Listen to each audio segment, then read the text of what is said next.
This week we want to have a chat to someone who's very much on the up and up in the motorsport scene in Sydney.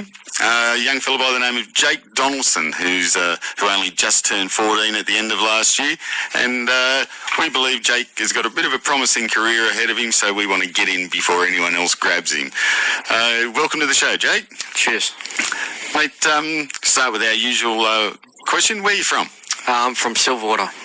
Mate, you're only, as I said, just 14, so it's a bit hard to, this actually should be a fairly bright memory. When was the first time you got bitten by the racing bug? It was when I was quite young, about 7 years of age. I came to the speedway with my dad, and I just had an interest in racing ever since then. Anything in particular really sort of caught your eye? Were you a sedan person or a midget person? Sprint car person. Sprint car, that's what we like to hear. If you're going to go big kid.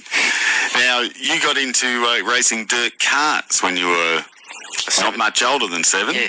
So you went to the speedway and then thought, hey, Dad, this looks good, let's go racing? Yeah, actually I think it was when I was 7 years old, we'd had to have a go. They had an Nepean Speedway, and ever since then I've just enjoyed karts.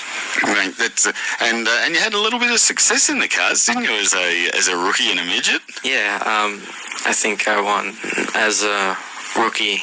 I won quite a few races, and then I just progressed ever since then. And championships along the way? Yeah, I've had 2 Australian titles, a New South Wales title, and a Queensland state title. Right. Do it the other way around in future. The Australian titles are the ones you want to win.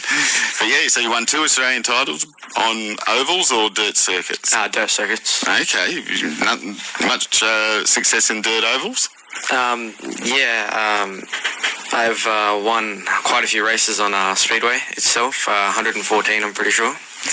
So. Not that anyone's counting. Yeah. It's like Glenn McGrath. You can say, oh yeah, how many wickets have you taken? He tells you straight off. Had any success? 114 races.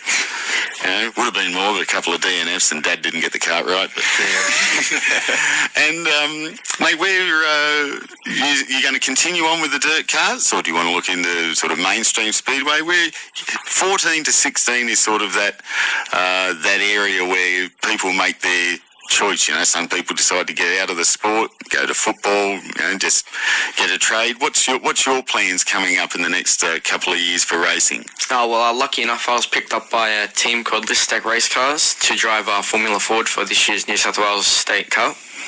And I was pretty glad I got to drive for the team, and hopefully to continue winning races. And is that for the whole season? It's for a six-round season from March to August. I'm pretty sure, yeah.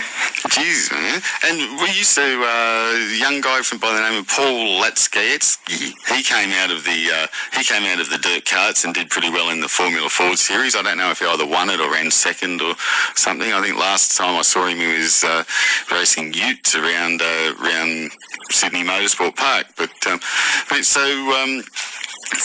have you actually been able to get your backside in the Formula Ford yet? Yeah, twice so far. At the start of the year, I went to Marulan and did quite well there. And last week, I was at Wakefield Park testing. So, what's it like driving a Formula? I always wonder. My wife actually bought me a ride in a Formula Ford for my birthday, and then they closed down Oran Park, so I haven't been able to have a run, mate. How much fun is it? It's quite fun, actually. I enjoy the speed. It doesn't bother me that much how fast I'm going. It's just a bit new, so... it's all about how fast you go through the corners. Yeah, just trying to get my confidence up so I can, try and do a bit better. How do you go with the Formula Ford that I was going to have a play with? It had the old 4-speed H-pattern gear stick. Do they still have that? Yeah, they still have that. I find it quite easy having gears because I've always had an interest in simulation games, and I've always used that pattern of changing gears. So another one of the simulators. I tell you, I've got to say though, I remember years ago when the simulators first came out, and I think a couple of the bike riders used to use them before they got to a new track, and they said, it was great, I did this on the video game, I did that on the video game. It's more than just a game now. It's actually a training ground, isn't it? Yeah. It's helped me quite a bit, I think. Wow. And so how did you go in practice? How were your times? Not too far off what the pace is, around 2 seconds. At the start of the day, I was doing quite a bit off the pace, maybe like 7-8 seconds off the pace, but by the end of the day I came down to like 2 seconds off the pace. Geez, that's not bad for someone who still can't legally drive a road car. and where to from here, mate? What's your big picture? You just want to get through this, or would you like to maybe follow the Formula Fords to Europe, or just use it as a stepping stone? Yeah, this is quite a good opportunity for me. I hope to take this as a pretty big thing in my life. Hopefully to make it to the top, maybe Formula 1, hopefully. But I like the sound of that. Speedway, mate, dirt. Get some dirt on the circuit. Yeah, if I get an opportunity to drive a sprint car or anything like that, I'll for sure take it. It's something that's I've been racing on dirt, so. And with this, do they run like two classes in the Formula Ford series where you're actually vying for? I guess you'll be vying for a Rookie of the Year thing, but yeah, I'm pretty sure that because there's two makes of engines. There's a Kent engine and then there's a Duratec. So there's like a big speed difference in that one. So we kind of class the Kents as a lower group to us. So the Kent engine would be about 100 horsepower out of a 1960 odd 65 Cortina and later, Escorts and stuff like that.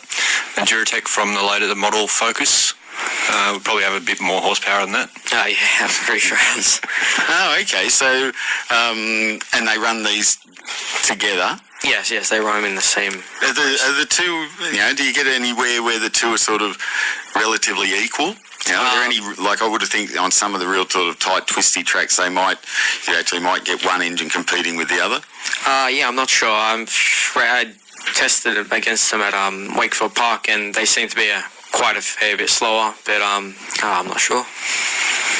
Wow, how good is this? Geez, Dad Scott sitting over here in the corner, and he's just looking here going, oh no, when he says he wants to go Formula 1. Think of the cash that's going to cost you, man. How much fun are you going to have that? Being able to stand there and say, that's my boy, the race. Years of living in a caravan in Europe and all that sort of stuff that goes with it.